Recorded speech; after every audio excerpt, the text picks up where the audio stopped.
Welcome, ladies and gentlemen. Welcome to the End Time Tribune, covering breaking news and current events as it pertains to Bible prophecy. In effect, chronicling the coming of Christ the King.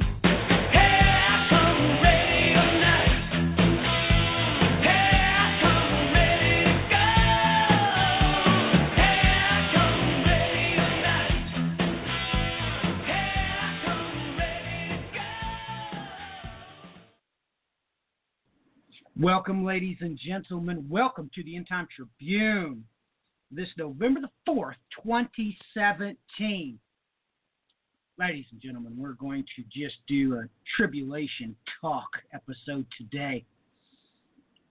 I take note that I bring this up because today, one of the groups that I was a part of, I had been a part of for years, and my buddy decided to change the name of the group to the Revelation 12 Sign September 23. Well, ladies and gentlemen, of course, changed the name back as the truth sets in. I go over to the originator of this shamefulness. I see that his last post was on September 25th. Then he shared somebody else's post on the 11th. And then today he comes out with a complete and utter distraction. Fascist dictators opposed would be locked up, detained, tortured, and worse if America had a fascist leader. Today, liberals, boneheads, have no clue as to what they are living in, expect a day of rampant leftist stupidity at the most. Complete another distraction, trying to get you away from the simple fact that he's trying to entertain you away from him having fully shame the name of the Lord his God. For example, didn't happen, can't happen, fictional event. Number two, he actually comes out in the videos saying that the sign of the restrainer is actually the sign of the dragon, when everybody absolutely knows that's not what the sign of the restrainer is. But first and foremost, you need to consider this, that the Lord your God would never give the woman a Uriah crown. He would never crown her queen of Egypt, not ever. All of Bible prophecy says that we are in Egypt now as slavery. That's, of course, why the book of Revelation comes straight out and tells you that. Prophetically, we are in Egypt and Sodom.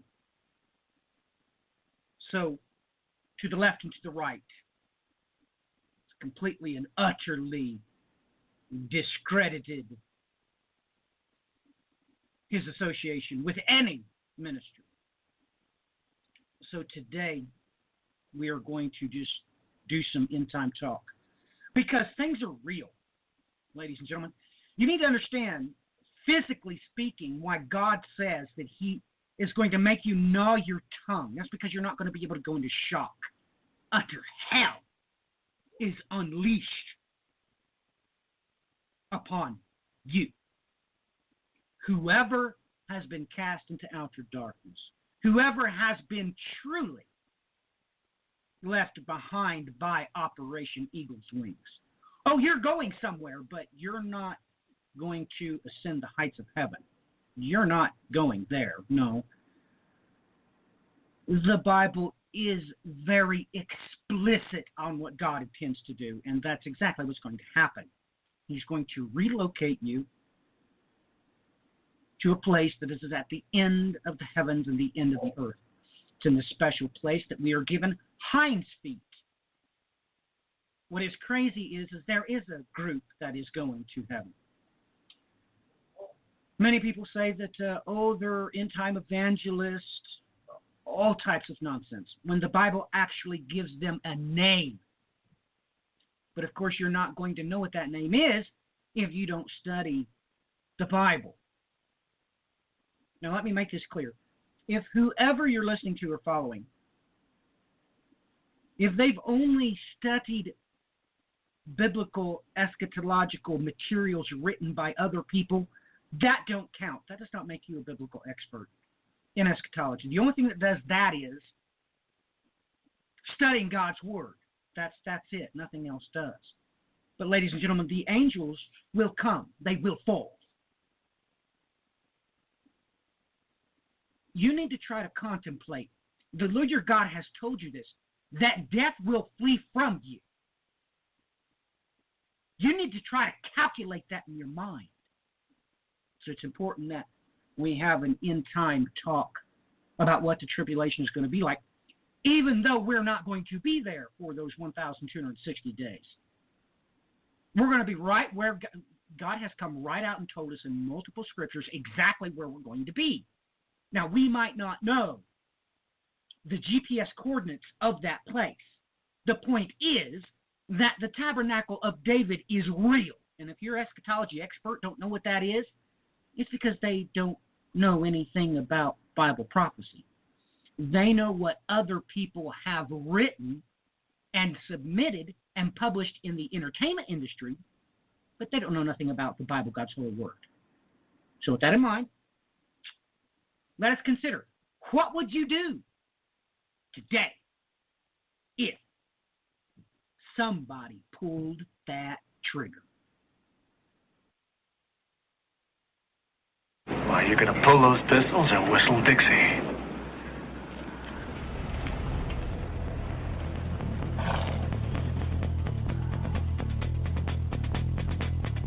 Let's ride.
Welcome, ladies and gentlemen. Welcome to this Tribulation Talk, provided to you by the End Time Tribune. Clinton, jump on here. How was your week been? And what's been catching your eye out there in the news? Well, my week's been going pretty well. And, it's just this week and the last week as well, seems like everything's exploding, and even going into today. It seems like what's developing in Saudi Arabia, what's developing in Syria, what's going on in Guantanamo Bay. All these different things are just making everything kind of beyond belief at this point. But it's amazing to actually watch. It certainly is. It's amazing how some people are so short-sighted they can't painfully determine where they're at. They're just in, la-la land. They're absolutely in la-la land, especially with their fixation on the stock market. It just goes up and goes up. Earnings go down. But that doesn't matter because they all, of course, vested interest in the stock market because that's where the retirement money is. So it's absolutely amazing. Brian, how has your week went, and what's been catching your eye in the news, little snippet before we start the show?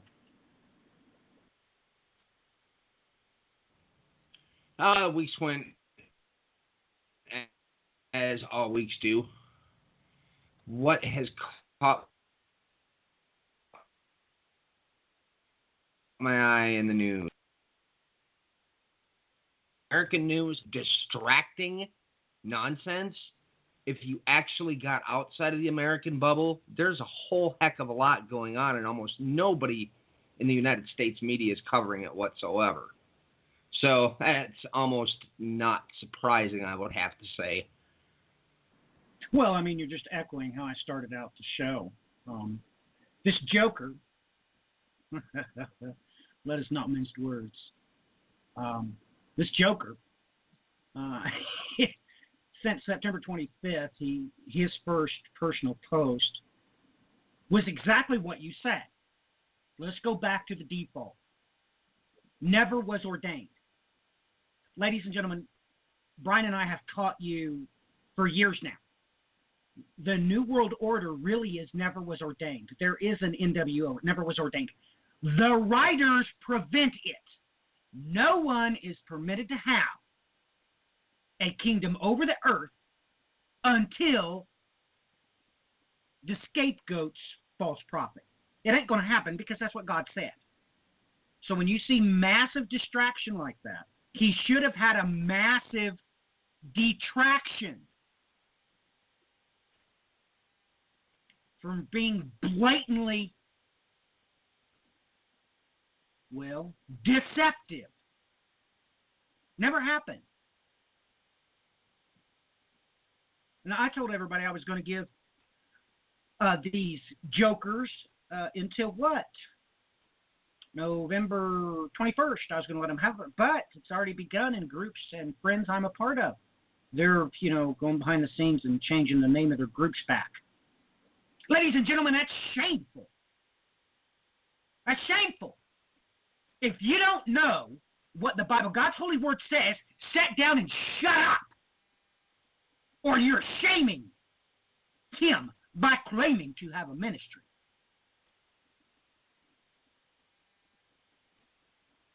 And they would be warning you about what's coming down the barrel. It's like you don't believe when God says with his own mouth that his fury comes up in his face. And he shouts out to all of creation, I'm going to tread the winepress alone. You think that's a joke? You think that's funny? So, Brian just echoes. He's doing as he has seen done. Entertain, distract. Entertain, distract. It is pathetic. More importantly, let me say it again so you know in your heart of hearts, It is shameful to claim to have a ministry and do something like this.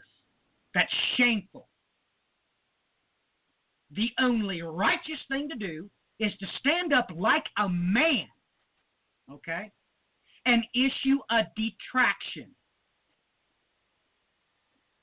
I mean, especially when God has already given you an example of what he's going to do with his bridegroom in the heavens.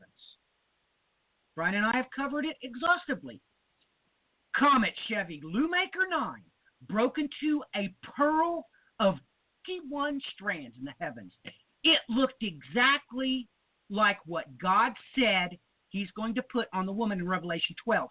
He says in the Greek, eskephanos. It's a wreath. Comet Chevy Lewmaker Line 9 looked just like a wreath when it slammed into Jupiter. You're going to see that in between the constellation of Virgo and Leo. That's what you're going to see, a Stephanos crown. Now, it's pathetic. Ladies and gentlemen, look up your history for God's sakes. Of course, the bridegroom got their crown first, and then the bride got her crown, and then they got married. You're a pathetic idiot if you don't know that. And that's a fact. That's a fact. Only one of two things can be the case.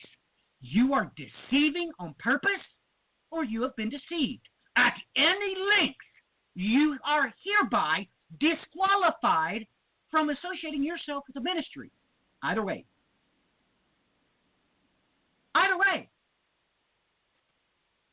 So, with that in mind, I was supposed to be checking the switchboard because of massive problems I had last week. Brian has the show. And I assure you, because Brian is faithful, right off the top of my head, when Brian got me in private and blatantly, not overtly, directly called me an idiot because I was wrong. Having no fear of Matthew. No, he fears the Lord his God, so I don't have to worry about what Brian's going to talk about. He's going to talk about what's important. I absolutely have complete confidence in Brian that he's not going to distract us at all, because everybody knows I've not had a chance to look over at the news. I just got a replacement laptop, and just minutes before the show got Skype downloaded, so I have to check things out. But Brian's going to talk about what really happened this week, and we need to try to wrap our minds around what is really going to happen, because God has told us. He's told us what's going to happen. So that's what we need to talk about. That's what we need to address. Brian, sorry. Of course, once again, I get a little bit emotional and take up too much time. So, Brian, you have the saddle first. Take us in the right direction. All righty. Well, that's just what is there to talk about, what is there to skip. United States, obviously, we saw an extreme amount of shaking up once again in the government, but it all really boils back to going back to square one where everything started, and they grabbed, obviously, Mr. Paul Manafort, but I like how other news sources outside the United States is pointing things out. Oh, you mean there was collusion with Ukraine? Because that's really what it comes down to, and everything that's come up thus far in this investigation has nothing to do with Russia whatsoever. It has to do with Manafort's dealings and his crooked money laundering and everything else under the sun. Now, there's a couple of other little odds and ends that go into that, but I'm not wasting much time on that, because that's what it is it's nonsense. Now, we had a attack in Manhattan, in New York this week, where a guy from Uzbekistan drove a car into a group of people, killed 8 people, who 6 of them were Argentinians, and the 7th was from Belgium, and one of those happened to be a Jewish Argentinian on top of it. Now, of course, Trump turned around and used that to completely politicize the event and once again use that for a spot to start going in and altering laws and everything else. Now, the attacker, of course, they find a note in the car where he aligned himself with ISIS, so the story goes. And which, folks, you got to understand the way things work with ISIS. They basically have stated for lone wolves to go out there and start doing attacks, and then they can claim being a part of ISIS at any given time, and then ISIS will turn around and report that they were part of ISIS. This is the way it's been set up since Ramadan, I think at least 2 to 3 years back now, is how they've been running everything. So, but that's the overall gist of what happened with that attack. But what's more disturbing there is this thing got more attention with the death of 8 people, 7 of which were not even from the United States, which I found a little bit odd. But nonetheless, it got more attention than what happened in Las Vegas, which is absolutely ridiculous. You have domestic terror happen on our soil, where an American white person kills a bunch of people and it just disappears in the news cycle 2 days later. But we have a terror attack from an Uzbekistan man happen, and it just blasts the news. So it just gets ridiculous, but that's really what things have kind of boiled down to in this nation and throughout all the European nations right now at this stage, which is just outright massive nationalism, and it's spreading and happening on a pretty unprecedented scale. Now, we had a few things happen this week in Kurdistan, but one of the big things to point out, and I knew about this early on, these reports that came out pretty much from its inception, that in Kurdistan there was basically an entire plan to destabilize Kurdistan, and there was treachery unbound, just as in Isaiah 21 points out. And they were basically betrayed from within by multiple factions there. But making matters a little bit more odd, when Kirkuk was taken over by the Iraqi forces, immediately BP, a.k.a. British Petroleum, came in and started making a grab for the oil. Really makes you think and wonder if this has a lot more to do with Western-backed groups wanting to get their hands on that oil, because a lot of that oil was actually promised to countries within our companies that were Russian-backed. So there might be a little bit more than meets the eye going on here. Now, I found this headline rather interesting in light of the fact that Matthew and I have talked about this in the background and never really brought it up on air. The title of the article, Prime Minister Barzani condemns Sunday violence, a divided house cannot survive.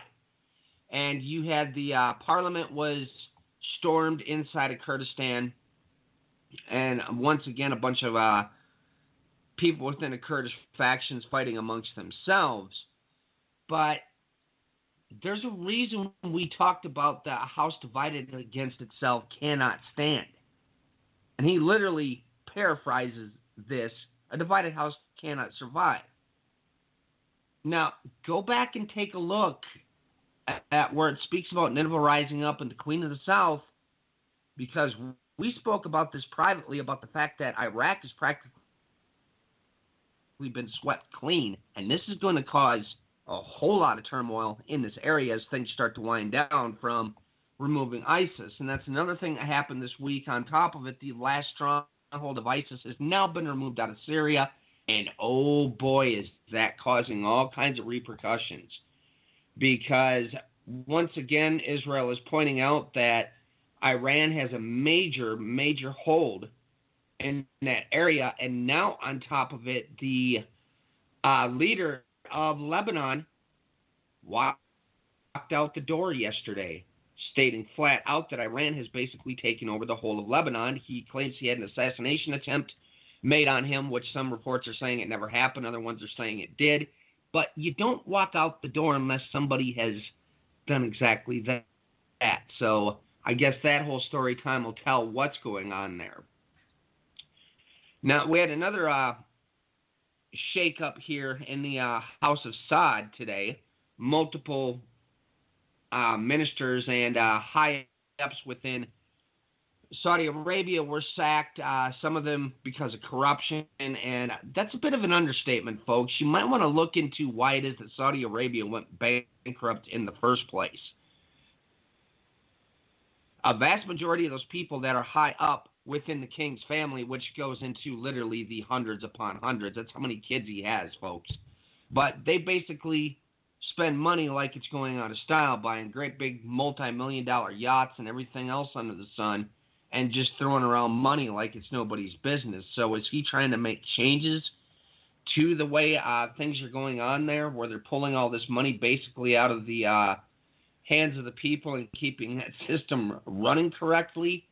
Time's going to tell on that, because this guy that essentially is going to be put in charge of Saudi Arabia, there's a lot of questions about him and where his leanings are, so on and so forth. Speaking of Saudi Arabia, on the 30th, Jared Kushner visited Saudi Arabia unannounced to discuss peace plans. We're not going to talk about linguistic analysis showing he speaks at the third grade level. Oh, boy. And the Crusaders up to no good. Let's see here. Had a major Hamas tunnel that was taken out by the IDF this week, and it caused a massive uproar. Now, there's another Islamic group that's basically going by the name of Islamic Jihad that's in Hamas, or in Gaza besides Hamas now, and they hit two of those leaders, and apparently, if I remember correctly, one of the Hamas leaders, and immediately you had Iran came out against it, Qatar came out against it, and a few of the other nations did as well, being pretty ticked off that they hit that tunnel. And as Israel pointed out, well, it's a terror tunnel, folks, so do we really have to come up with excuses for doing that? Let's see here. We have a great big railway line that's opening up between Azerbaijan, Turkey, and Georgia, linking Central Asia and Europe through the Caucasus region, which, I don't know, gives me kind of rumblings and memories of World War I, the Germans and their railway, and why Britain got so mad and started meddling in that area. Now, the Balkans have been all over the news this week. And, of course, if you watch American news, you're never going to see it. Had an article come out earlier this week on the 30th stating Bosnia could collapse. Serbian-Croat relations in Bosnia-Herzegovina are idyllic at this moment. And that's where the major things keep coming up over and over and over again between Serbia and Kosovo. And it's just nonstop it's coming up here. U.S. warned Serbia not to touch Kosovo. And basically what the gist is Serbia has more of an alliance towards Russia than it does towards the Western nations. So, of course, they're in there doing what they do and causing all sorts of trouble.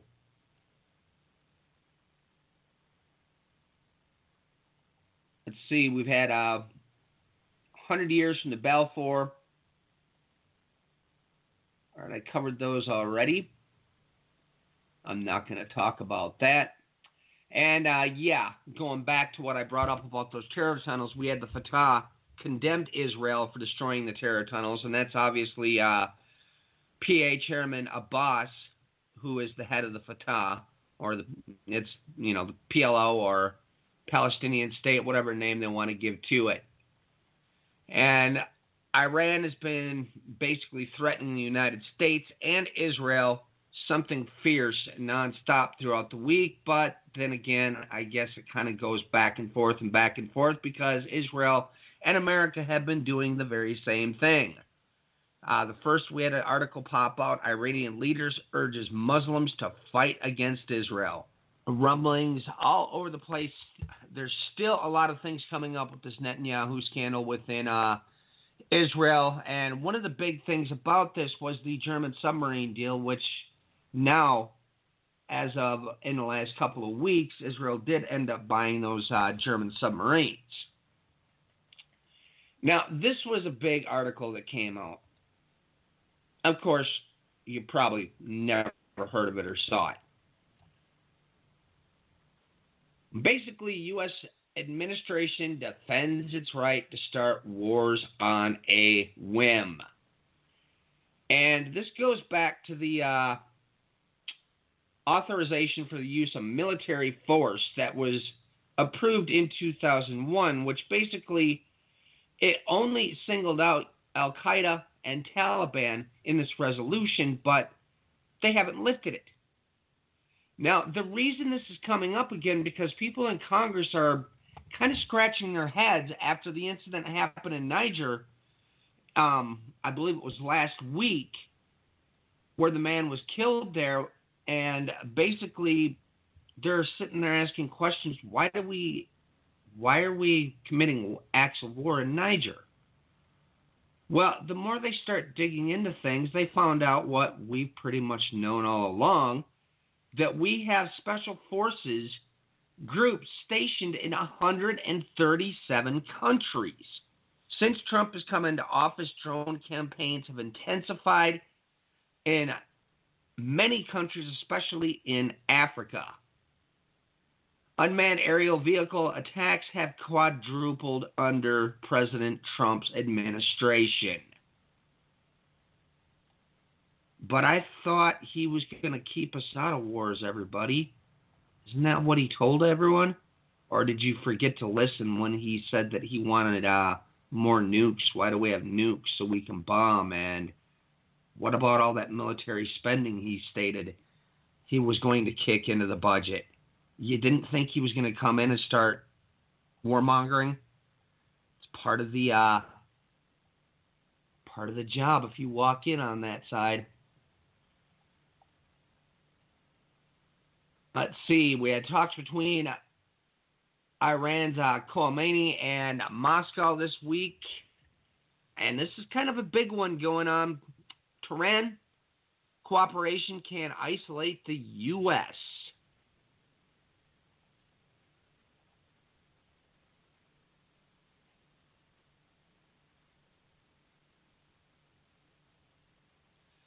And let's see here. There was massive talks in Afghanistan this week as well.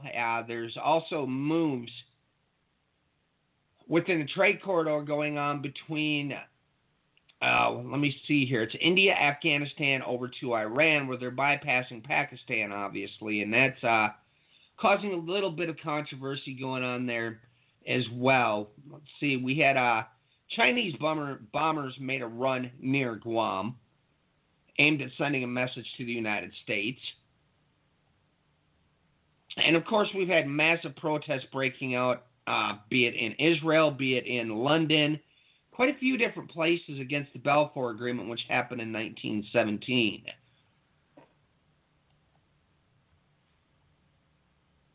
Oh, and that's another big one.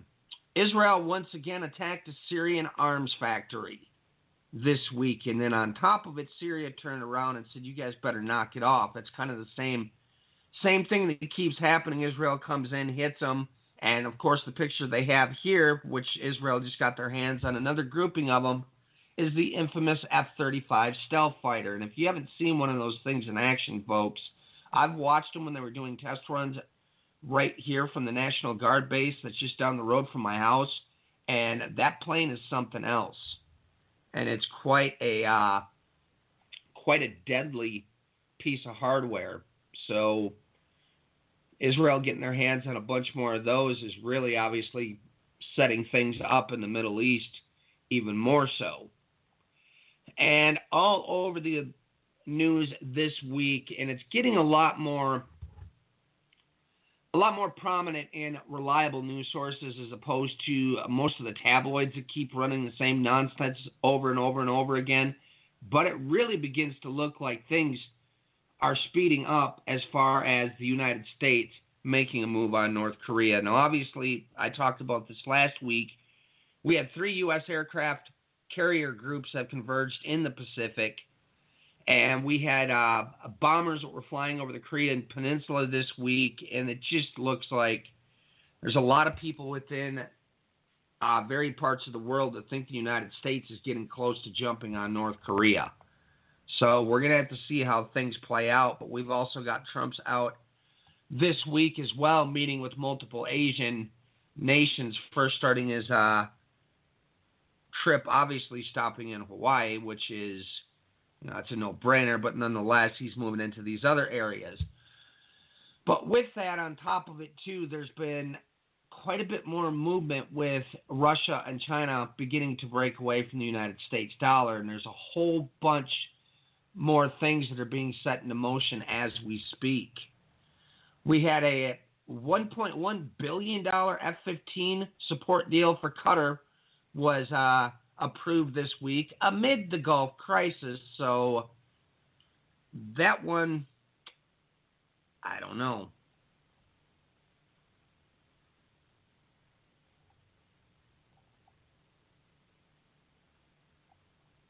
And I think I caught a lot of the important ones for the time being here, so I'll just hand it back over to you guys for time. Well, Clinton, why don't you jump on here with any comments you have about what Brian had to cover there, bud?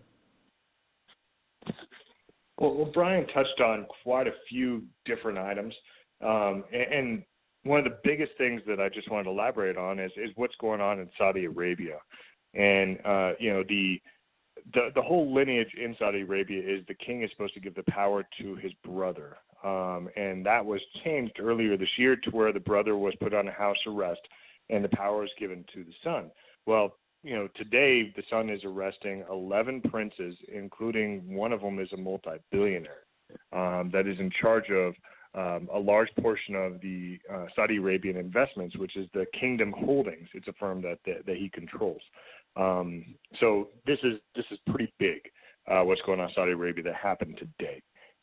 So we don't necessarily know the repercussions for this, but we can see that there's a real big battle for Saudi Arabia's loyalty right now between the United States, between Russia, between China, between Israel. I mean, all these different countries are trying to prove to Saudi Arabia that is who they should align with. And what's developing inside Saudi Arabia right now is very, very important. Well, there's one thing that he brought up that I must talk about, ladies and gentlemen. Let's really take a look at this. This is from BBC. This is real. Okay, because let me explain something to you. I don't read books about Bible prophecy. I actually read it first in Hebrew, and then I read it in Greek to make sure I got it right. Now, Brian covered his headline. Lebanese Prime Minister Hariri resigns, saying he fears assassination plot. Do you even have a remote clue as to why he would fear an assassination plot? Well, he mentions it here in the article. This is a direct quote. We are living in a climate similar to the atmosphere that prevailed before the assassination of martyr Rafik al-Hariri. He said in a broadcast from the Saudi capital. Now, ladies and gentlemen, who was that and when was he? Well, first off, let's do this.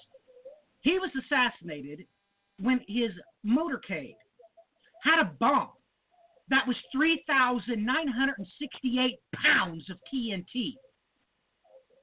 Blast him into oblivion. But ladies and gentlemen, you have to know that was part of the Cedar Revolution. Well, ladies and gentlemen, you don't know Bible prophecy? You've been studying books published by men for 20 years and you don't know about the cedars of Lebanon. Well, ladies and gentlemen, I'm going to read straight from the Bible, God's holy word.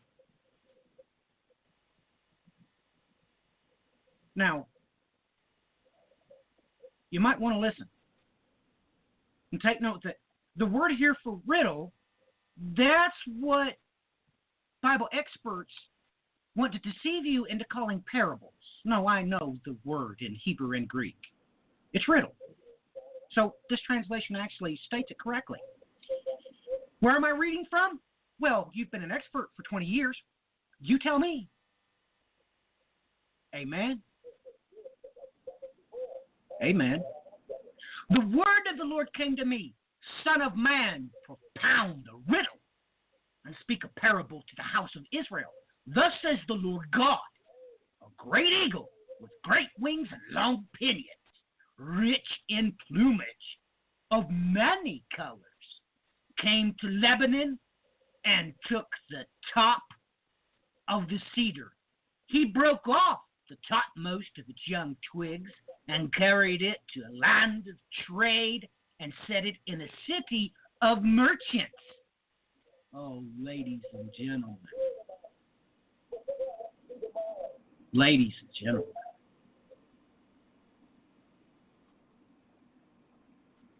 Then he took the seed of the land and planted it in fertile soil and placed it beside abundant waters. He set it like a willow twig, and it sprouted and became a low-spreading vine. Oh, ladies and gentlemen, everything this says, oh my goodness, you have no idea. Ladies and gentlemen, okay, let's do this. Think about what happens when the Assyrian crosses the Euphrates. Keep in your mind east. Brian and I have exhaustively taught you this. I'm going to read a single verse from a different chapter. I made the nations quake at the sound of its fall. When I cast it down to Sheol, and with those who go down to the pit, and all the trees of Eden, the choice, the best of Lebanon, all that drink water, were confronted in the world below, from the English Standard Version.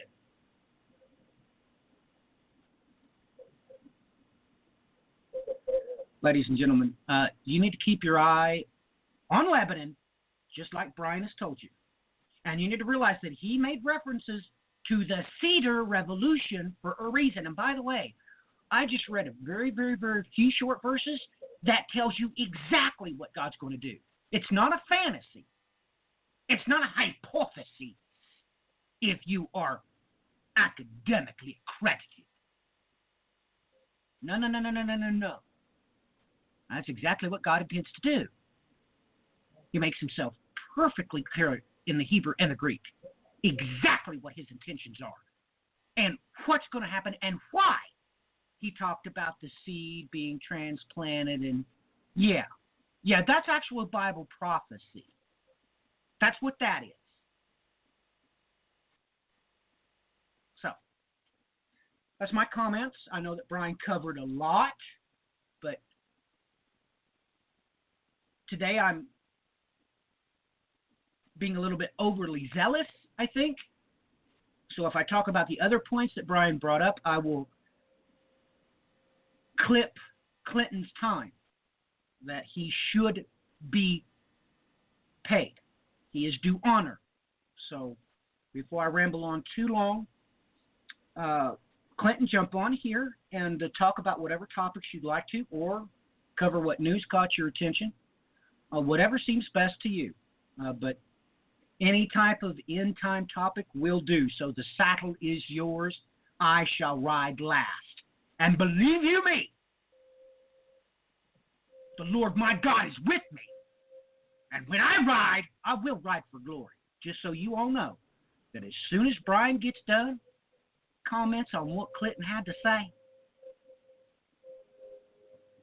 if you don't want your conscience pricked, I suggest you turn it off. Because the Lord my God, he blesses me coming in, and by God, he blesses me coming out.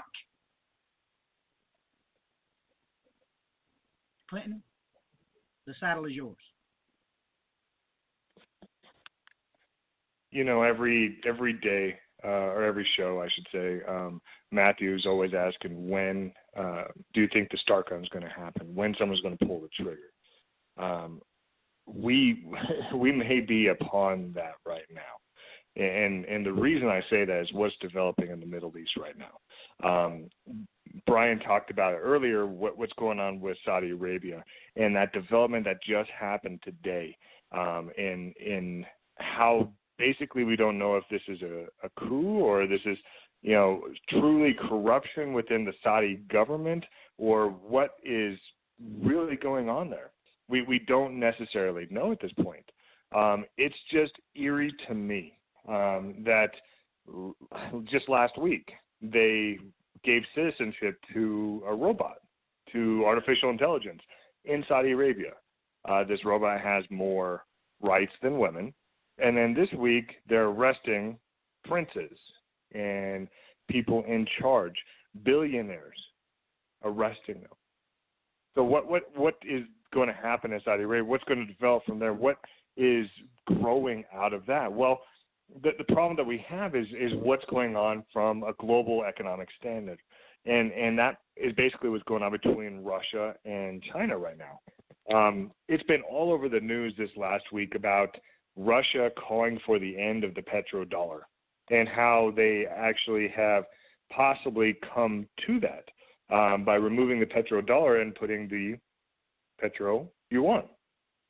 And creating that and getting countries to sign on with them.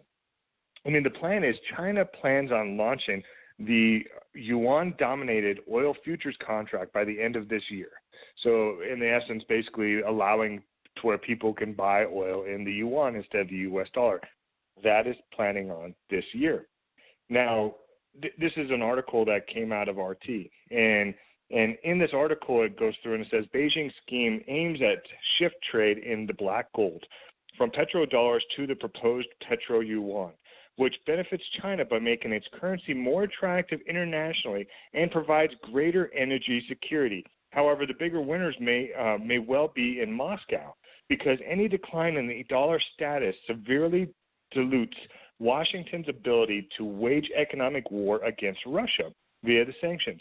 As the world's biggest petroleum producer, Russia is vital to Beijing's project.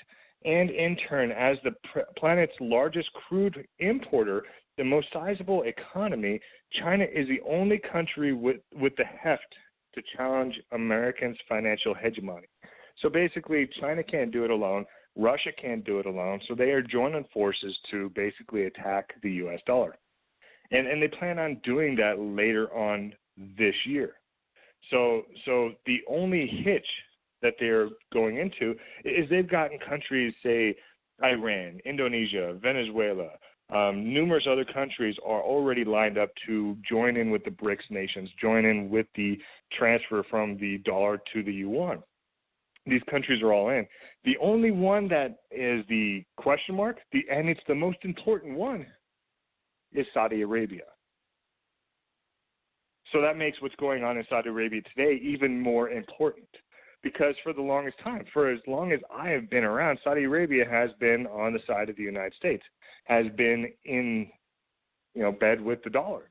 And the reason for that is, well, it's been a beneficial trade. The United States was able to live beyond their means by using the inflated dollar and having the entire world buy oil with the dollar. And the Saudi Arabia, they had a guaranteed buyer. So it was a perfect trade. Now that Saudi Arabia is up for grabs and the entire world is moving to the east, moving to China, does what's happening in Saudi Arabia today, does that indicate any kind of change whatsoever in their policy towards the dollar?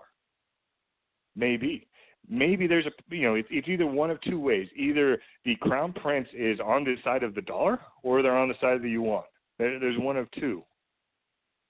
And whoever is on the opposite side just got arrested. That's all we know. We just don't know who's on whose side. Well, we may have an indication in what's also going on in the Middle East. Brian talked about earlier, and so did Matthew, about the Lebanese prime minister resigning because he was afraid of being assassinated, just like his father was assassinated by Hezbollah before. And he publicly came out and basically said Iran is running the country through Hezbollah. The Hezbollah basically runs Lebanon and is planning on doing the same exact thing in Syria. We know this. We know that Israel's come out to the United Nations and said, hey, we do not like Iranian troops in Syria or so close to the border. The United Nations did nothing.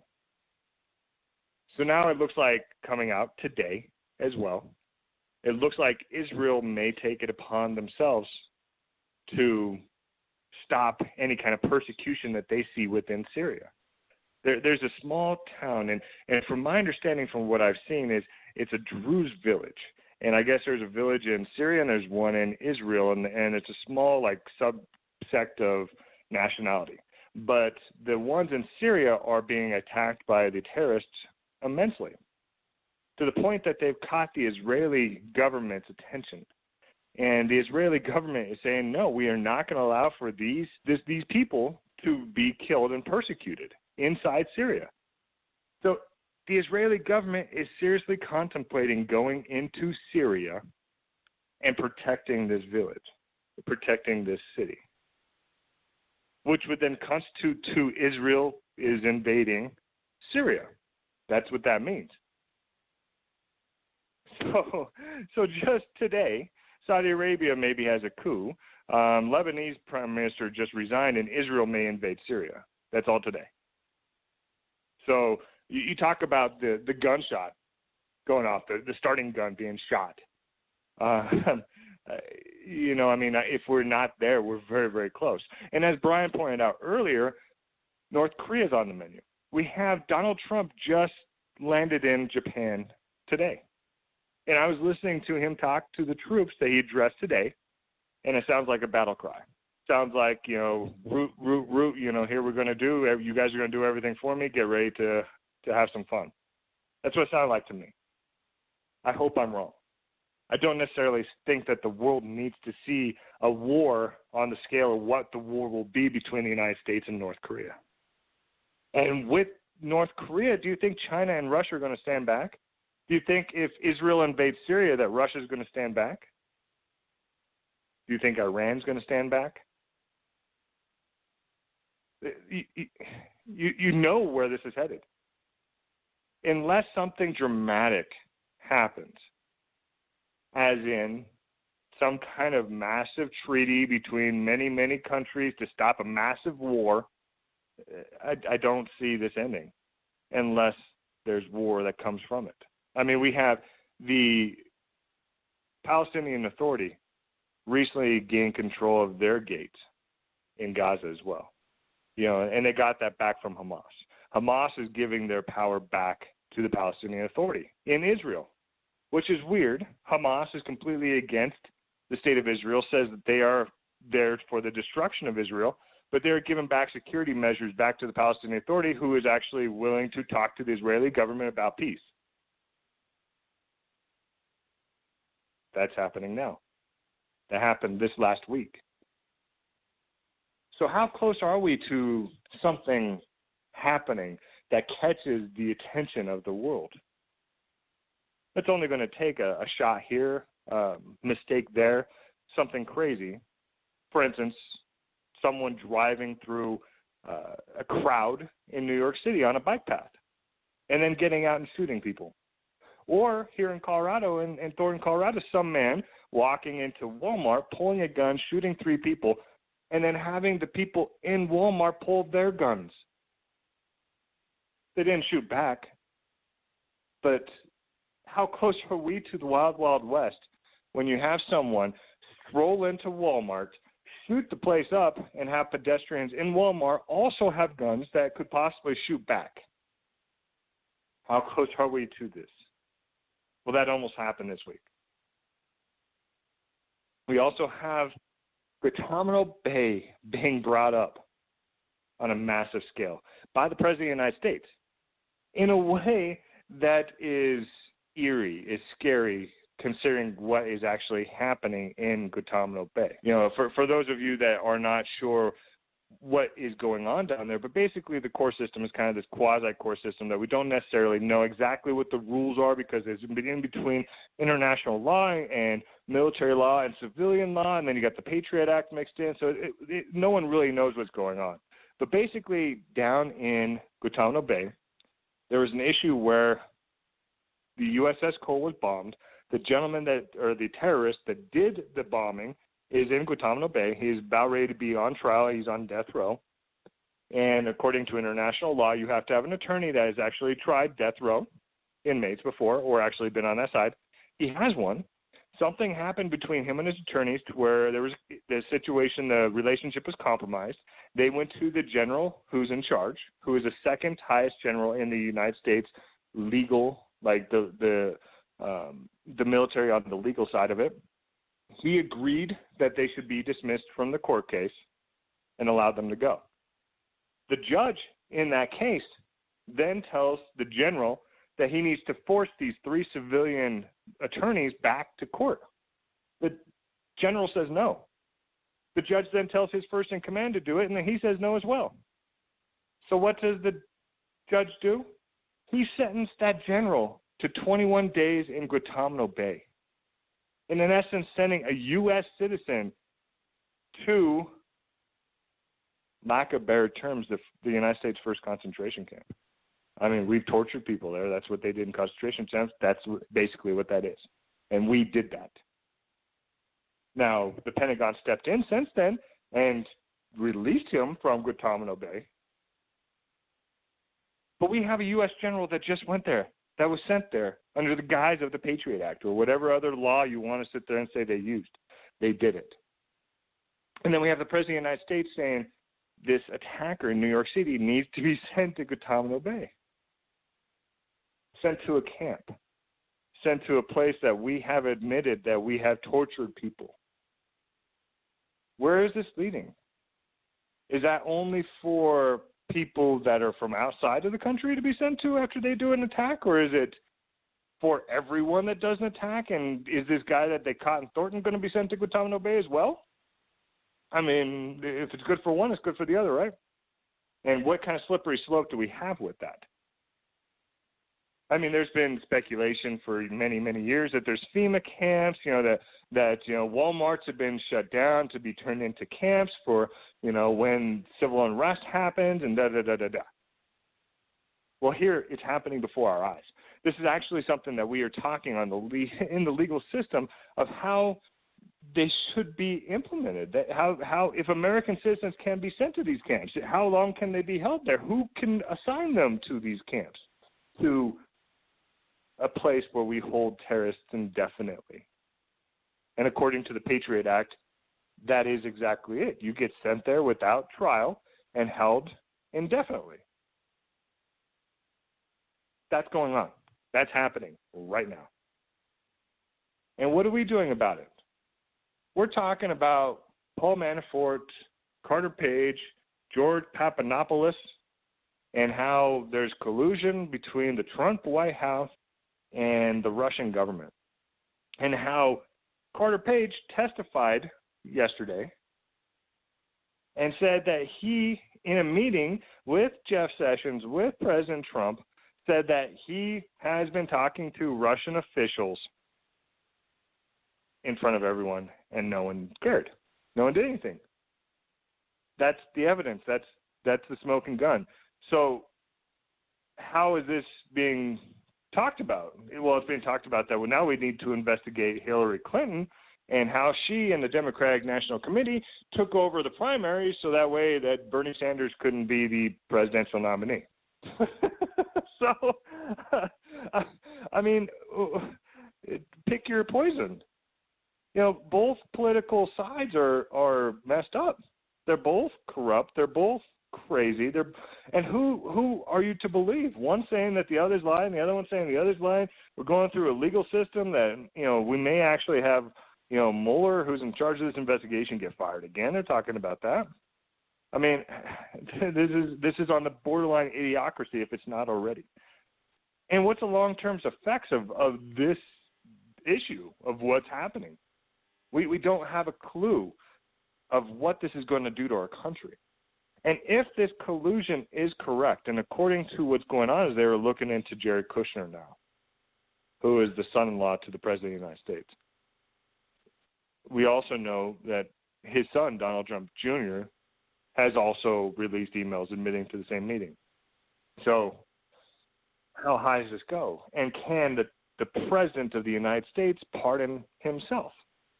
He's actually asked this question. He's actually talked about it. So there's speculation that you can go through and you can put the country through all of this craziness, investigating what's going on between the United States and Russia, get to the point that you prove that the United States and Russia, cahooted and all this happened, and then Donald Trump just pardons everyone and everyone just goes home. And the country's left kind of staring at what's going on in the aftermath and trying to figure out what happened. Like, that's from a legal standpoint, that's all possible. That's all there. We don't know where this is going to go. So this is getting absolutely insane. And that's where the mainstream media is focusing on it. And in the back doors, you're seeing that there's plans being set up for war. And the fact that they came out this week and said that when the troops went into and killed Osama bin Laden, they took papers and information from where he was at that proved that he had been working with the Iranians who do September 11th. There's paperwork saying that's been released. So now they're trying to link Iran with September 11th with Osama bin Laden, which would then fit underneath the original war plans, the war guys that allowed us go into Iraq and allowed us to go into Afghanistan. So because of that, there's a strong possibility they could go into war with Iran without even going through Congress, without even going through the Senate, because if they can align it back to the war on terror that was started in 9/11, they don't need to. They don't have to. And if you think for a minute that Israel is going to go into Syria without the United States doing something on their side as well, you're foolish. It'll be a coordinated campaign. Things will happen at the same time. Because why would you allow Israel, your number one ally, where President Trump says, that the United States will never be closer to Israel ever again, and that we're closer than we've never ever been before. And why would we allow them to go into Syria without us doing something to North Korea or Iran? We wouldn't. Plain and simple. It's right there in front of us. We see it happening now. To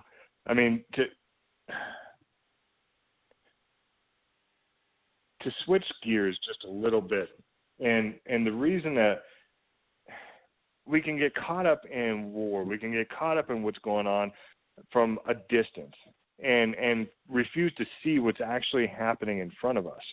And they're just little things that kind of happen.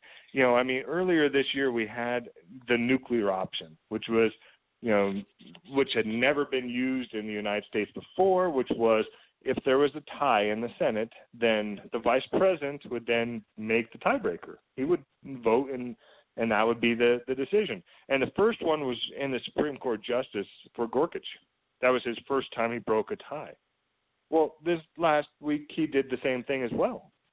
He broke a tie in the Senate, which made it so that way individuals don't have the ability to go to arbitration to try to go after these large companies and the large banks, like the banks and the insurance companies and the credit cards.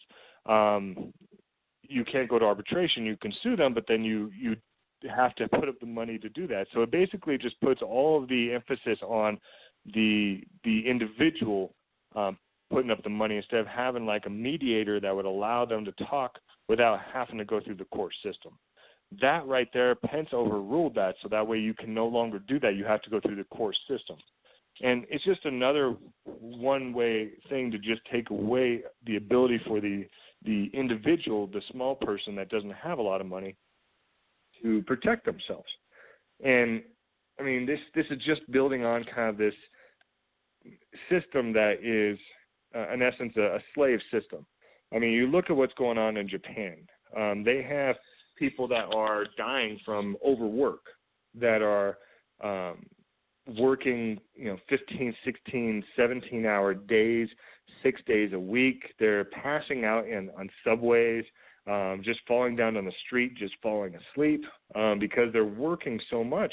And there's being reports that up to 900 people a year are dying from exhaustion from being worked to death in Japan. But yet they're not getting paid anything to be able to actually enjoy the fruits of the labor. They're just working to the bone. They're just working till they die. And that's fine and dandy for the people that are on the top. They don't have to go through that system. And that's exactly the system that we have. Just this last year, the billionaires, the people that are the ultra rich, their wealth in this last year swelled and grew by $6 trillion. Just this last year. And they have a fifth of the entire world's wealth. And that increase was twice the gross domestic product of the UK. Just these individuals that are multi-billionaires. And what's happening is we are seeing the biggest wealth concentration since 1905. And we know from what happened in history that before, when we had major companies that were kind of controlling everything, where all the money is being funneled to the top, is those companies then kind of restricted economic growth. They took everything from everyone.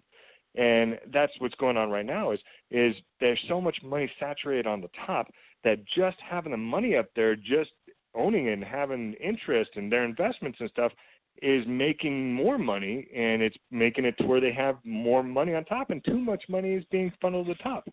I mean, the International Monetary Fund has come out to Western governments and said the top 1% need to stop making money. They need to start paying more taxes. They need to get it dropped back to them because everything is getting way too heavy on the top, and that's what happened during, right before the Great Depression, the Roaring '20s, is the money was way up to the top. And it's going to crash if they don't do this.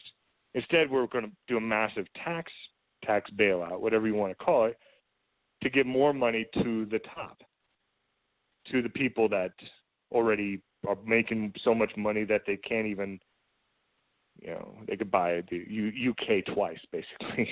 And so we don't necessarily need to have all that money being funneled up in the top, but that inequality is causing it to where people are starting to get disheartened, starting to get beat up. Credit card debts are going through the roof. There was a report that showed that over half of the Americans are living paycheck to paycheck. I mean, this is not a system that is set up for a long term. This is a system just to squander everything that's coming through. And we need to be prepared for this. I mean, we have just to give an example, in India went through an issue where they basically outlawed some of their cash earlier in the year, and it caused massive crisis in India. And, well, they're having a massive bailout. They just did a $32 billion bailout to their banks. But this only shows up 12% of all the loans. There's actually $150 billion worth of bad loans that India has. So they just did 32. So they're going to end up having to do the remainder to just get it out.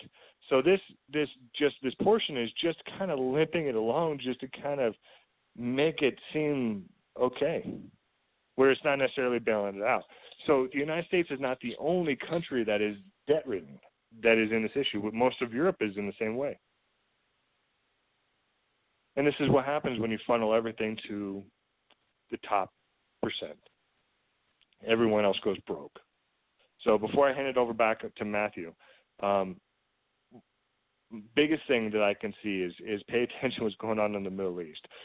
What's happened today is unnerving, and it may develop into something very, very, very quickly.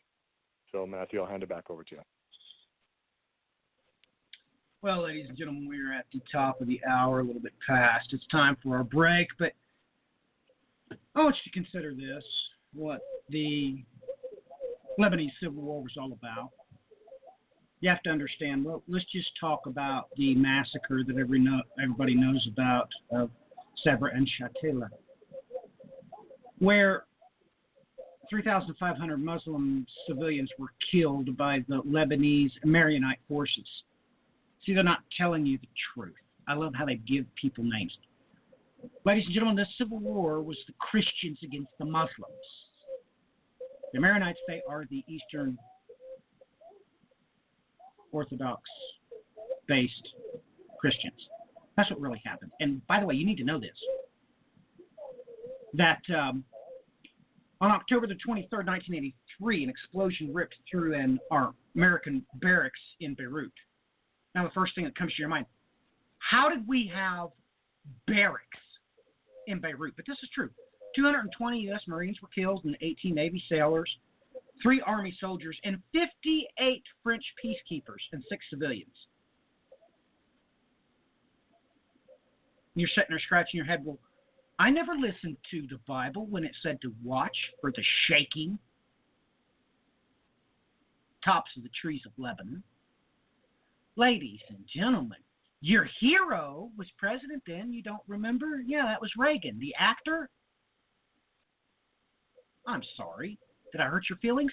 I said actor. He was an actor. And oh my goodness, all that blood on your hands, you American Christians.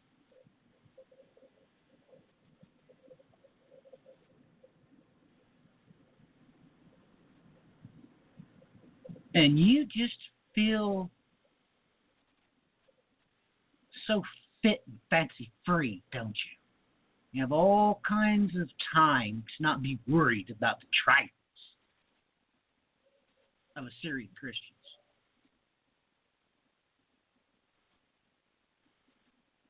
You don't care if there's buckets of blood delivered for you to wash your hands in. As long as they're Coptics, right? Right?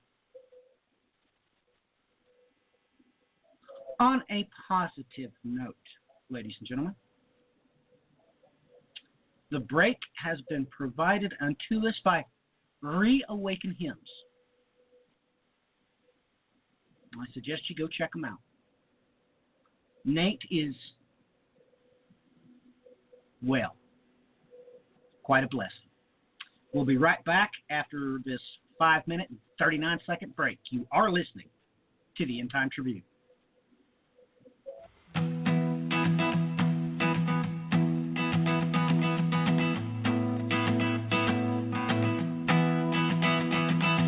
Some bright morning when the light is on, I'll fly away to a home on God's celestial shore. I'll fly away. I'll fly away, oh glory. I'll fly away.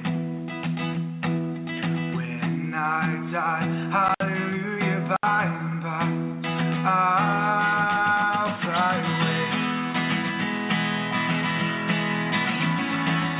When the shadows of this life have gone, I'll fly away. Like a bird from these prison walls, I'll fly. I'll fly away. I'll fly away, oh glory. I'll fly away. When I die, hallelujah, by and by, I'll fly away. Just a few more weary days and then I'll fly away to a land where joys will never end. I'll fly away. I'll fly away, oh glory. I'll fly away.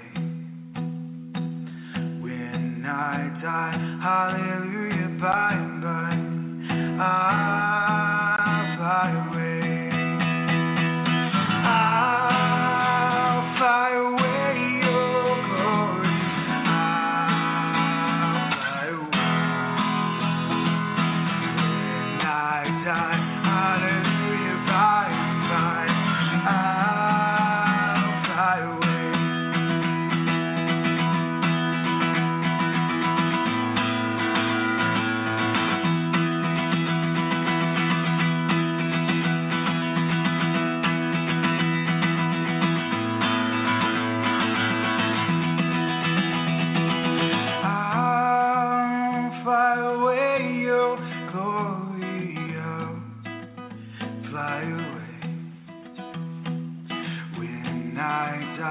Hallelujah, by and by, I'll fly away.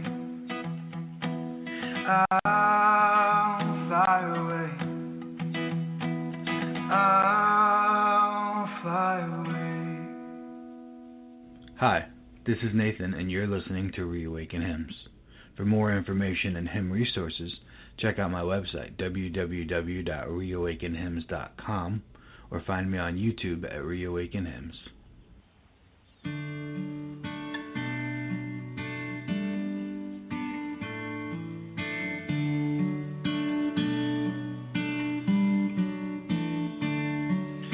Come thou long expected Jesus, born to set thy people free from our fears and sins release. Let us find our rest in thee. Israel's strength and consolation, hope of all the earth thou art, dear desire of every nation, joy of every longing heart.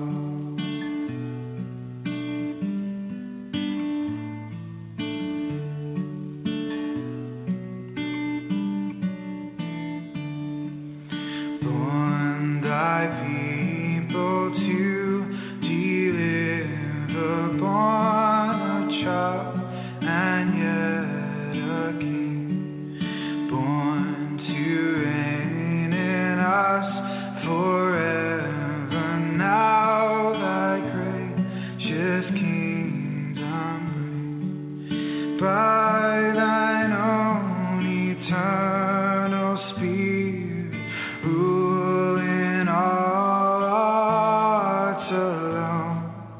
By thine all-sufficient merit, raise us to thy glorious throne.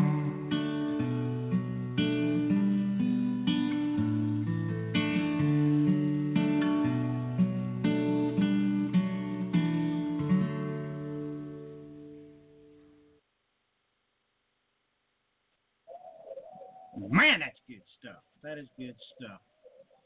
Brian, would you like to jump on here with your comments of what Clinton had to share, please? Well, I mean, to touch on a few of the topics, I mean, personally, the Saudi Arabia issue, yeah, I'd agree it's fairly large, but at the same time, if you've been watching this whole circumstance build, which it has been building for quite some time, it's not altogether shocking that he did what he did, and it's almost has a stench of irony to it. If you know anything about the Ottoman Empire, well, they went through and removed physically, murdered off any contenders for the throne in previous times past. So this circumstance, how much it builds and where it goes from here, is going to be rather interesting to see nonetheless. Last week we also had some discourse come out of Saudi Arabia stating that this upcoming leader was also going to be reorienting the Islamic belief system in that area away from the Wahhabism, which if that were the case, if that were to happen, that would kind of really change things. Well, I'd have to say for the better inside of Saudi Arabia, but we're going to have to see where that goes. Now, to touch on the Iranian story that came out as far as the bin Laden files are concerned, the vast majority of those headlines that they have posted on that have been completely misleading, because if you go through and look at the information within the stories, you end up finding out that in an earlier phase that there was some possible things going on between Iran and Al-Qaeda, but later on they had a massive rift and a massive break that was causing all kinds of trouble back and forth between it, and Iran started jailing a bunch of the different Al-Qaeda operatives and so on and so forth. So they really sort of give you the wrong conclusion if you just go with the headline. And I don't know what some of these other stories have been reporting on this, but the one I went through was pretty conclusive with all the information that it delved into. So I think those are the two areas on there. There was something else I was trying to remember that happened that just escaped my memory. So obviously I'm not supposed to bring it up as of yet. But, I mean, that's the two comments I have on that. All right. Well, let's do this. Ladies and gentlemen, let's talk about real Bible prophecy, shall we? Just because I said something today. Brian said something today. Both of us mentioned a name of the Lebanese prime minister. He mentioned the same exact word when I read from his quote from the BBC. You see, because that is a word in the Bible, actually. Let me ask Clinton, was you able to facilitate the request that I sent you in Skype, Clinton? No, unfortunately I did not. Okay, well, do you have access to somehow look up Strong's numbers real quick online? No, I'm not at that place. I'm sorry. I'm doing everything on my phone. Okay, that's fine. That's fine. I was putting you on your spot with something you weren't expecting, so no problem. Ladies and gentlemen, why don't you all go to your Strongs and look up H6185. Now, you can plainly, if you use the Strongs, look up and just look at it at the transliteration. Well, yes, that is Ariri. Does that shock you? Yeah, his name is in the Bible, ladies and gentlemen. It means childless. Ladies and gentlemen, can you wrap your mind around that? Do you not know anything? Well, let's talk about that real famous verse that nobody mentions in their most favorite book of the Bible. The one that says, "Cruel being to pregnant women and nursing mothers." That's important, although you'll never find that in the books that they publish. They will avoid that verse like the plague. Let's see where this martyr, him, okay, that, and I told all of you, they assassinated him with 3,968 pounds of TNT just to make sure to get the job done. And where do you think they got that TNT, ladies and gentlemen? Well, its point of origin probably came from the same barracks, where later,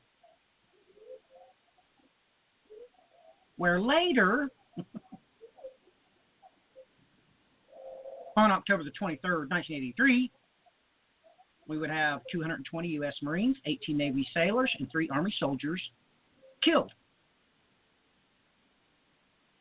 That's where they got the explosives from, ladies and gentlemen.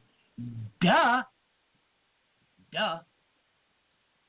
At any rate, when we take a look at this particular name, We will lean on the King James Bible, of course. And oh my goodness. And Abram said, Lord God, wilt that give me, seeing I go childless? And the steward of my house, this Eliezer of Damascus. Now, when you look at that verse prophetically,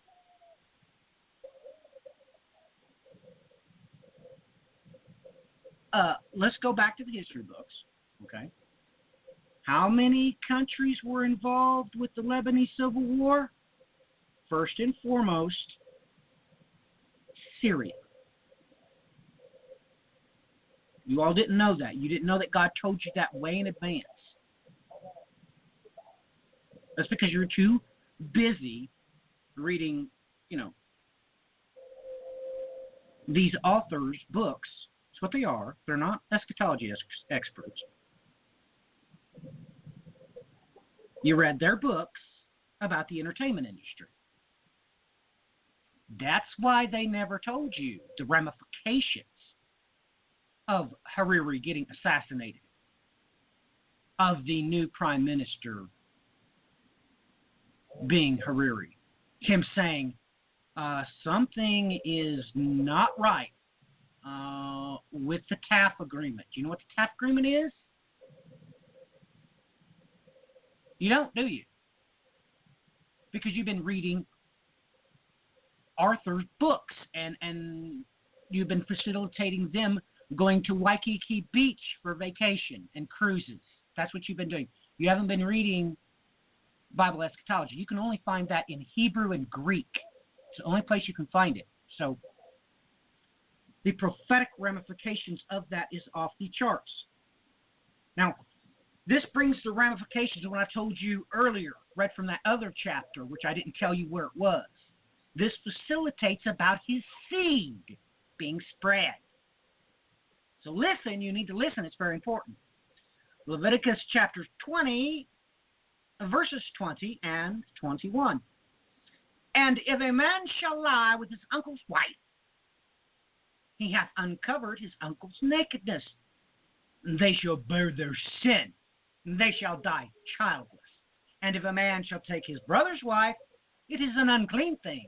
He hath uncovered his brother's nakedness. They shall be childless. Ladies and gentlemen, just so you know, I'm not going to go into the details because you're too attached to published authors. But the author of life just gave you fantastic details about the false prophet, just so you know. Ah, yes, where the rubber hits the road. Jeremiah chapter 22 and verse 30. Thus saith the Lord, write ye this man childless, a man that shall not prosper in the days, for no man of his seed shall prosper, sitting upon the throne of David and ruling any more in Judah.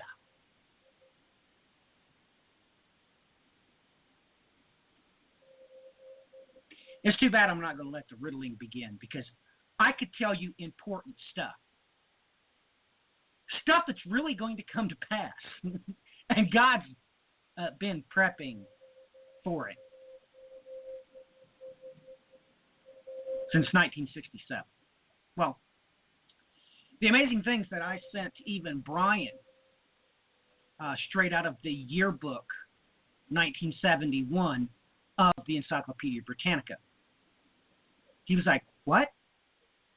What are you talking about?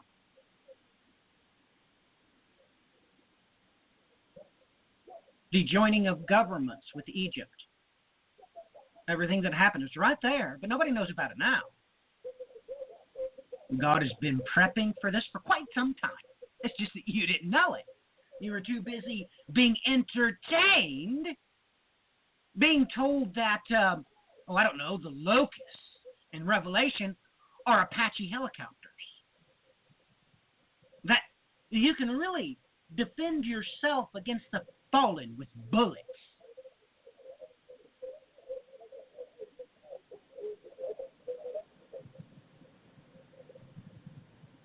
Ladies and gentlemen.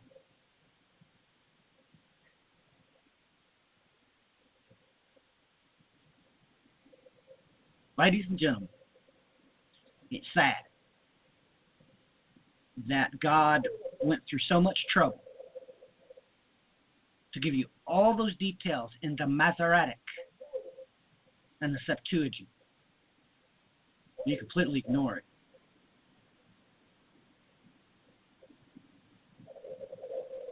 I mean, you talk about cunningly devised schemes. Do you know where that comes from? Do you know that's in the Bible, actually?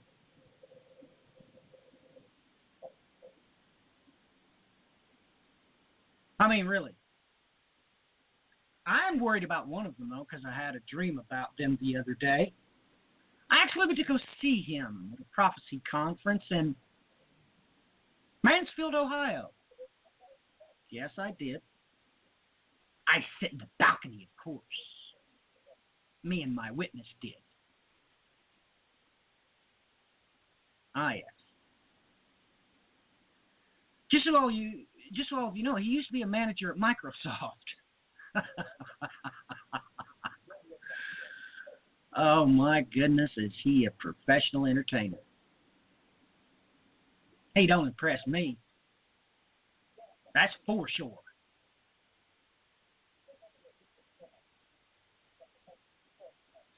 But ladies and gentlemen, you're running out of road. I mean, when you believe that God would actually put an Egyptian Uriah crown on his bride and crown her queen of Egypt, you're in deep trouble. Deep trouble. Deep trouble. By the way, you know that hymn, I'll Fly Away? That's in reference to Operation Eagle's Wings that God already told you about. He's told you about it so many times, it's stupid to think he's going to do anything else. It's stupid to even insinuate that he would ever dare let you ascend the heights.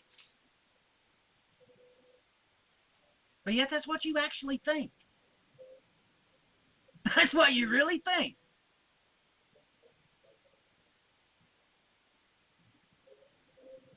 Ladies and gentlemen, the Bible never says that, not ever.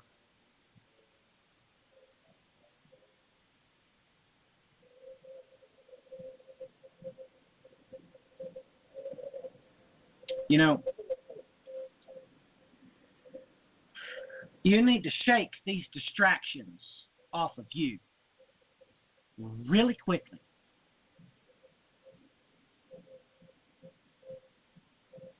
Because the verses I've read to you tonight, they're actually in play. And guess what?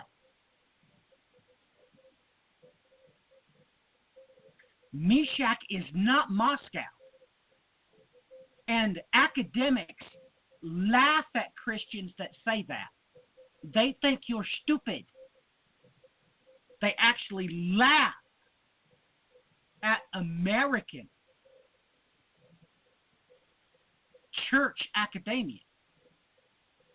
They actually laugh because the people sitting in the pews are dumb enough and gullible enough to just sit there with the, deer in the headlights look on their face as their minds are numb. Your mind numb.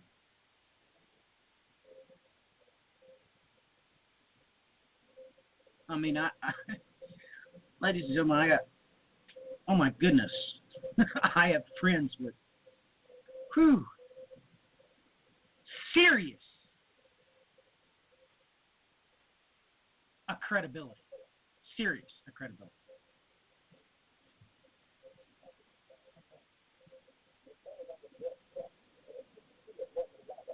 And every time I correspond with them, they always say the same thing. Well, we've been praying for you.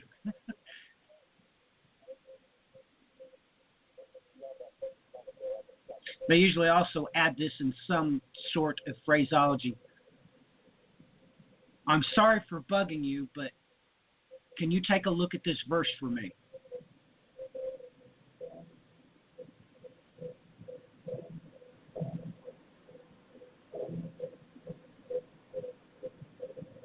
Yep.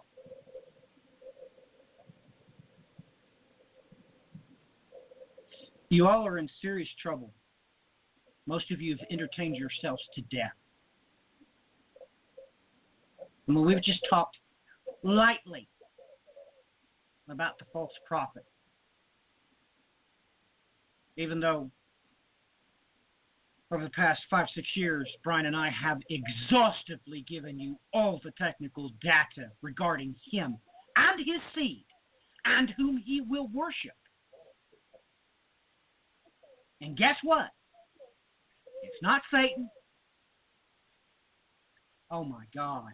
And it sure is not Nimrod. It's not Nimrod. That's science fiction fantasy. Produced, written, and published by God haters that don't want you to know what the Bible, God's holy word, says. Not in the Hebrew or the Greek. That's the last thing on earth they want you to look at. They want you to read their books.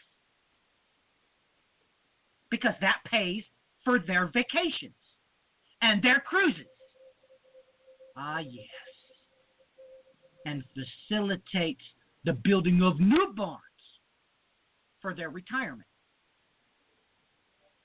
Knowing full well that doing so, you reject the kingdom of heaven and nullify your own redemption. Let me make sure you understood what I just said. In reading their books, you're increasing their retirement and diminishing your redemption. Did you understand it when I put it that way? You know what? You know what's funny? I just got a question today from an American so-called minister, because he's got a ministry. He is in part of a private forum that I facilitate that forum. They pose questions to me and I answer them, but I'm not logged in there. I don't have time for that. I don't have time for it. They asked me an important question. Well, Matthew, what was the type of coins that was paid to Judas? And I marveled after them. Who told you to ask me this question? That's a real question. Ladies and gentlemen, he sure fire didn't get paid in Roman coins, did he? Oh, ladies and gentlemen, don't you know there was only one currency that the priest would have had? It would have been the holy half shekels. They responded, well, we checked our libraries of all the Bible prophecy books we got, and we can't find no reference to that. Well, of course you can't, ladies and gentlemen, because they don't want you to know it.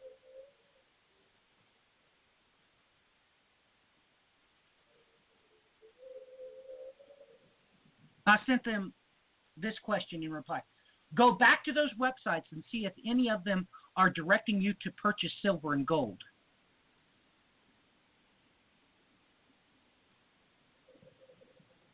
They have as yet to respond to me. I wonder why.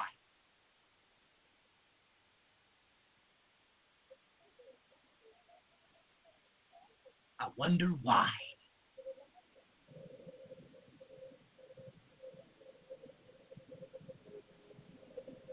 So, let us switch this back up. Let's see, how much time? Oh, my goodness, we're done 4 minutes, I believe. I did it again. Rambled on way too long. Brian, your comments on what I had to say, or an additional topic. We can spread off in a new direction if you want to. We have some overtime. We've got 18 minutes left in this stream. So, your turn, buddy. Jump in the saddle. Well, something of note that you brought up concerning this H6185, I believe. My eyes are a little off here. Where it comes up in Genesis 15, like you brought up, Eliezer of Damascus. You know, folks, it's important to take notice of things that happened during the Iran-Contra scandal. March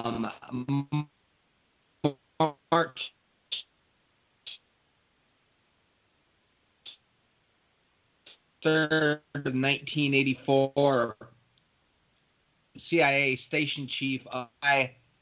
This article states it was a group called Islamic Jihad, but most of the books that I've read on the topic out there basically mention that he was held by Hezbollah. Now, of course, everybody's going to think immediately that Hezbollah was answering to Iran, but that's not the case. They were answering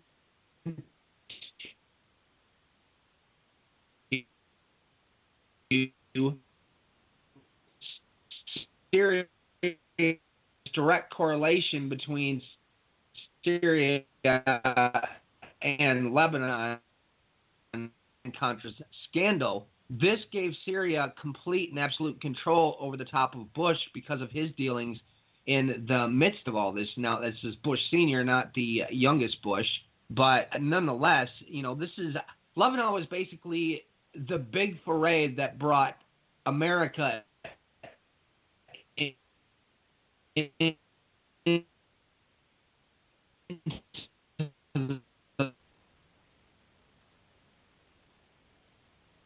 fray of the Middle East. That's where everything started. I just thought I'd point that out, and it makes you wonder, once again, back to square one, who's Hezbollah really answering to? Because, there's an article that just popped here. Let me see if my internet will actually work. And the Kurds are pretty ticked off right now with the United States to the point where the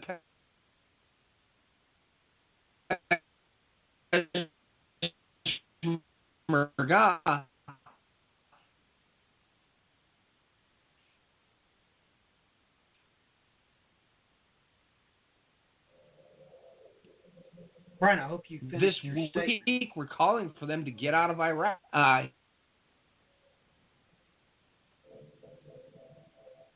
sorry, you were breaking up. Was you finished, Brian? You got me now? Yes, I have you now. I'm sorry, you were breaking up on my end. I couldn't hear a lot of what you said. But let me say this. I'm sorry to keep dragging this up. Okay? Let's talk about what happened in the Lebanese Civil War and what stopped it. This agreement was finalized and confirmed only after the development of the anti-Saddam Hussein international alliance. The alliance, which included Saudi Arabia, Egypt, Syria, France, and the United States. Ooh, that's where we got in bed. But you don't know all of our bedfellows, because on the other hand, the agreement also gained the blessing of Iran. Therefore, collectively and internationally supported for Syria's guardianship over Lebanon. Oh my goodness. You people are too daft to know that that's when we got in bed with Iran? Wow. Your eschatology experts didn't tell you that?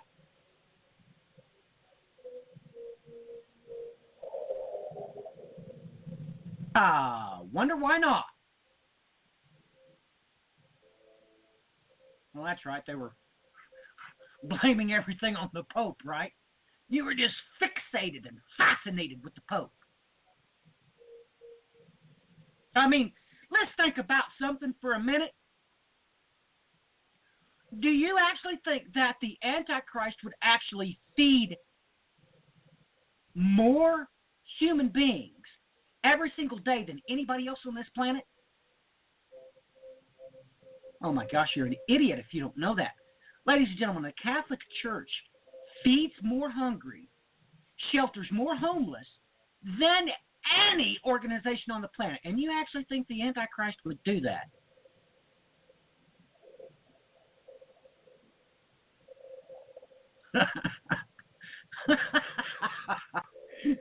Really? Is that really what you think? Don't you realize what I just said?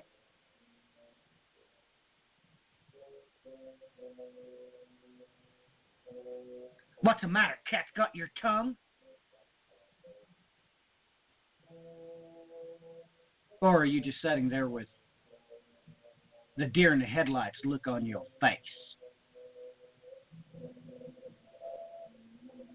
Clinton, your comments and whatever topics you want to bring up next, please. Well, you know what's happening in Lebanon and Syria is crazy. I've been watching Assad like a hawk for a long time, and his confidence is building drastically, and that's not a good thing considering he just won the civil war. He's gained control of pretty much the entire country. He has Russian, Turkish, and Iranian and Hezbollah troops inside his country all on his side. And now, from what you just pointed out with the Lebanese civil war, Syria's been kind of using Lebanon as a proxy anyhow, which is also what Iran has been doing through Hezbollah through Lebanon, is basically just having a proxy. So we have two very hostile countries on the northern border of Israel, and Israel getting very, very about what's going on. And another point, I agree with what you said about the Catholic Church, about helping as many people as they do. And people look back and look at the history of the Catholic Church and the evils that were done in the history, but then you can also see the goodness that is being done as well. And I do think that the Catholic Church has a massive role to play, and some people are, speculating that the Pope is more kind of the Antichrist versus actually here to actually help. And I think that we will learn and see exactly what that role is as things develop. But I agree with your stance that the Catholic Church definitely does help a lot of people in this current time. Well, let's look back at history. What did the Nazis do with the Catholics?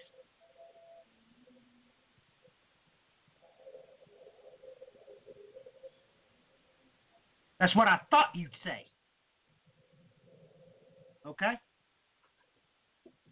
They rounded them up. Exactly. That's right. So, there is no doubt that the Antichrist, look, they have caught this present Pope.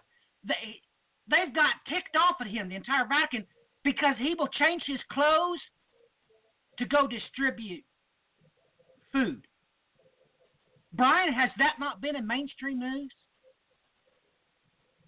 You actually think the false prophet or the Antichrist would change his clothes so that nobody could catch him, leave the Vatican to go hand out food on the food distribution days? And all the bishops been ticked off at him for doing it. It's been in mainstream news. I'm sorry to rain on your party. The Antichrist won't do that, you bunch of idiots. And what he will do, keep on your current plan. I know what your game plan is. Your game plan is to get brand new barns built for all your retirement. God's got something for you. And by God, everything that come out of his mouth, wait and see. You're going to get a kick out of it. Now check me, Brian. If I'm lying, call me a liar to my face. Do it. Has it or has it not been in mainstream news that this present Pope we have, now, by the way, excluding the simple fact that the last Pope, all these idiots that ran around and said, he's the Antichrist, by the way, he's not the Pope anymore. That's beside the point. Is it or is it not true, Brian, it's been released in mainstream news that this Pope will change his clothes and go outside the Vatican to distribute food to the hungry? Yes or no?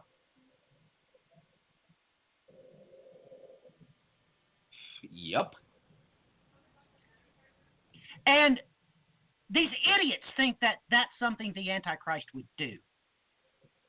That's pathetically stupid. So, my associates in academia are right in feeling sorry for me that I have to deal with American Christianity. Because it's common knowledge, been in all kinds of, CNN has published on it. But anyway, the simple fact that Christianity now is fake. That's common knowledge. Let me check this news article. I was doing research on this today for my son because he's got a history report that he's got to do. And it better be jot and tittle. Daddy don't take no crap. This was released August 27, 2010, CNN. Yes, this is the headline. Author, most teens becoming fake Christians. That's right, because their parents and their preachers are teaching them moralistic, therapeutic deism. That's a fact. That's a fact. Look it up.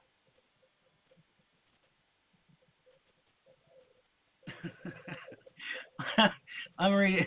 This is CNN, August 27, 2010. This is the God haters' opinion of what's happening to the church. Author, more teens becoming fake Christians.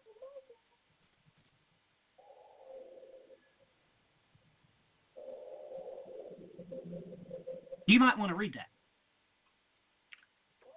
Because, and 9 chances out of 10, that's you. That's actually you.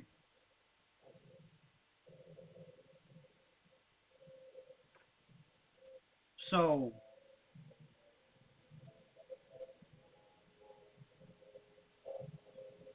I mean, if you're caught up in the Pope and Nimrod, oh my goodness, are you in for quite a shock? The next event on the prophetic timeline. Because the Lord your God, he's going to rattle your cage. Multiple entire sections of the Bible dedicated to it. Do you know what the apocalypse of Isaiah is? Didn't think so.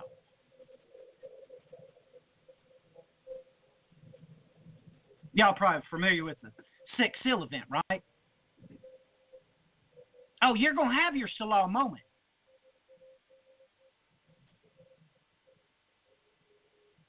At the same time you have a slow moment, I'll probably be getting motion sickness as I ride the eagle's wings for glory. I'll wave at you when I pass by.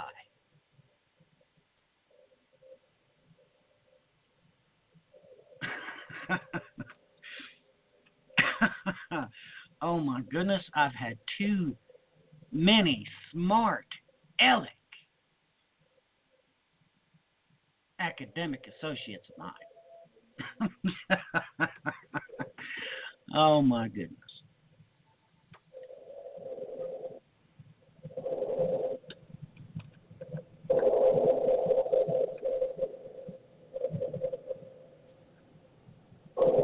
You know,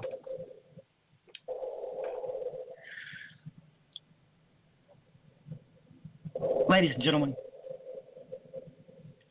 you need to stop it. You're endangering yourself. I've just mentioned one ministry that has shamed themselves by calling themselves a ministry.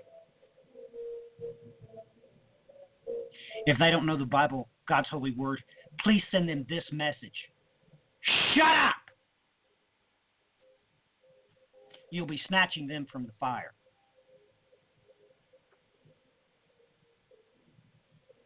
Because you don't run around saying that God said something when he did not. You do realize that the Bible, God's holy word, does talk about what God's going to do to those people that say he said something that he did not say. So if they're not telling you and give you detailed knowledge of what it is out of one side of his mouth, which is Hebrew, or the other side of his mouth, which is Greek, you need to tell them to shut up and snatch them from the fire.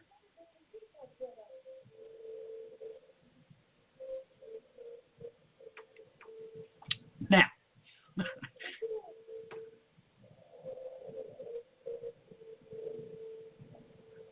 by the way, let's talk about this. Let's talk about all the atrocities that Calvin did. Let's do that. Why don't y'all do a study of that? Why don't y'all go study Nostradamus and find out who he was talking about?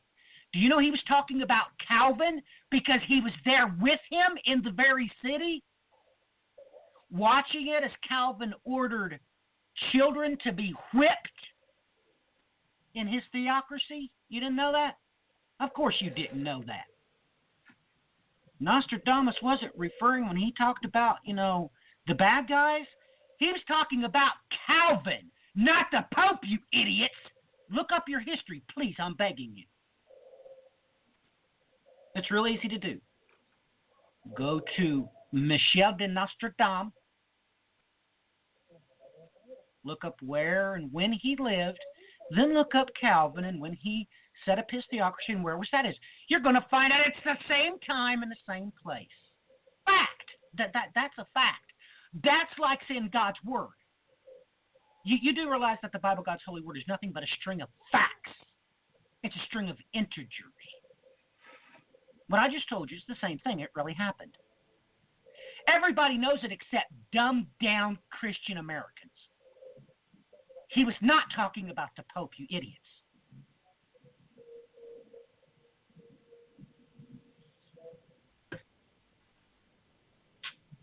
"60 seconds till we are in overdrive."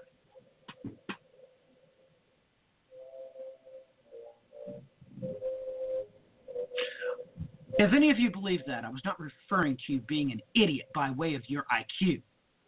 I was saying that you were idiots by way of self-indulged stupidity. Ladies and gentlemen, don't you know what somebody's doing if they're selling you something? I mean, don't you realize what they're doing if they're selling you something? The truth has always been free. There is no profitability in the facts, ladies and gentlemen. There's no drama in it. That's why you can't make money off of it. Duh. That's why they call their college by the term liberal arts. But Americans don't get it. That's funny. Well,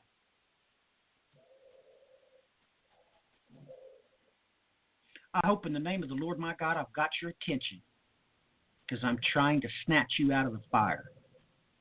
I'm trying to get you ready for what's to come. Because sooner or later, he's going to keep putting up with you and putting up with you, putting up with you until his fury comes up in his face. And just so you know, the Lord Jesus Christ don't have anything to do with the next prophetic event on the timeline. Oh, somebody's coming back.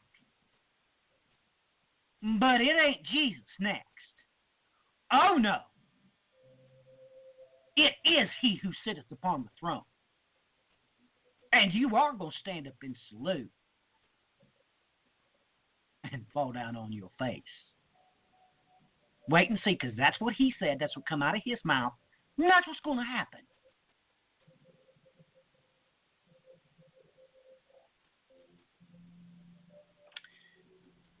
Brian, I don't know, perhaps it is apropos, shall we say, to end the broadcast here. But your closing thoughts and comments, and we can continue on if necessary. But Brian, step in here and right my keel, shall we say. I think I'm listing a little bit to starboard, shall we say. So Brian, the mic is yours for a few, I guess. Topic change, whatever.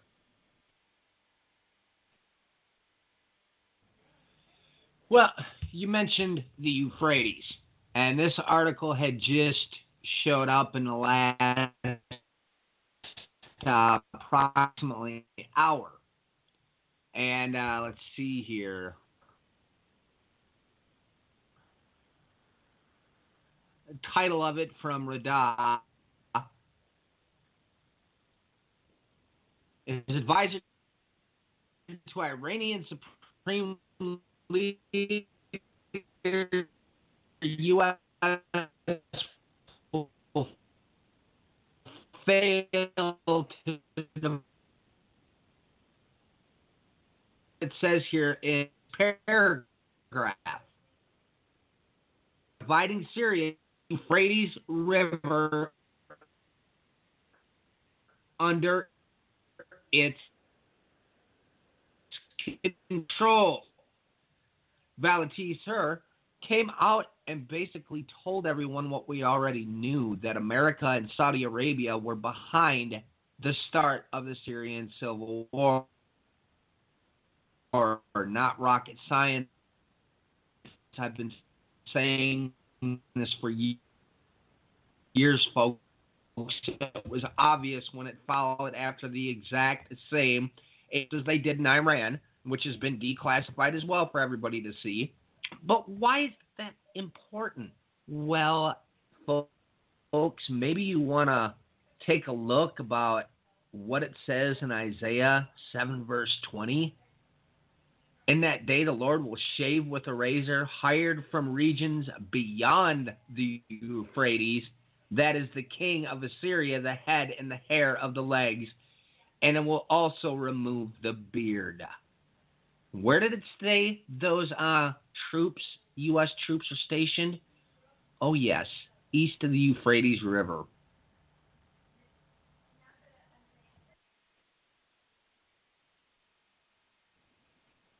Clinton, your comments? Well, I'm having a hard time hearing you guys. Unfortunately, it's breaking up real bad, so I do apologize. I don't really have anything to say. Brian, back to you. Yeah, I'm tending to wonder if we're all having connection issues tonight or what, because I've been sporadic in and out and in and out and in and out as well. A few things to bring up here on top of it as well. The new tax bill that they're trying to push through, they managed to squeeze the Johnson Amendment right into it, where it therefore makes political grandstanding legal inside the churches now. Not that anybody was following those laws, because from day one when I started walking into a church back in 2001, that's all they did was push politics, and that's all everybody did was talk about the Republicans. So, well, now they're legalizing it, which is rather interesting. And on top of it, I saw a statement from somebody I came across here that recently linked up with me on the social network, and I just had to shake my head. After the attack that happened in Manhattan, he threw out a comment about build the wall and then referenced Isaiah 60 and couldn't. He brings up that that's talking about revival when, folks, it's quite clear in broad daylight. It's talking about the time when there's a new heaven and a new earth, and the Lord will tabernacle with us. So... Okay, stop the bus. You're going to have to send me that article. As is atypical, a whole lot of nonsense. It wasn't an article. It was a comment. Really? Really? Well, we're going to have to talk about that later, aren't we? Well, I guess Clinton is having trouble hearing both of us, so maybe we should go ahead and close it out. Brian and I might do a special broadcast tomorrow on what just came out of his mouth. Really? Really? That sounds just about like the worshipers of the Republicrats would say. Yeah, I said that. I ain't sorry for it. And yes, the sky is blue in my world. So, Clinton, jump on here with your goodbyes and your websites, please. Everyone, it's always a pleasure to be here with you, and thank you again for your support. Easiest way to find me is you can go to my website, clintoncowatch.com, or you can find me on Twitter. My handle's @ClintonCowatch, and I try to post all the news articles that we talk about on the show on the Twitter account. And you can find me on Podbeam under the Diligent Watchman on the pod broadcast as well. Thank you again, and may God guide you on your journey. Clint, one more thing. Did you get that email I sent you with the request? You asked me for a request, and I sent it to you in an email. Did you get it? Yeah, I did, and thank you again for sending that to me. Good stuff, huh? Oh, it's absolutely amazing to see the growth of the broadcast. Is absolutely amazing. It's mind-boggling. Brian, get on here with your goodbyes and your websites, please.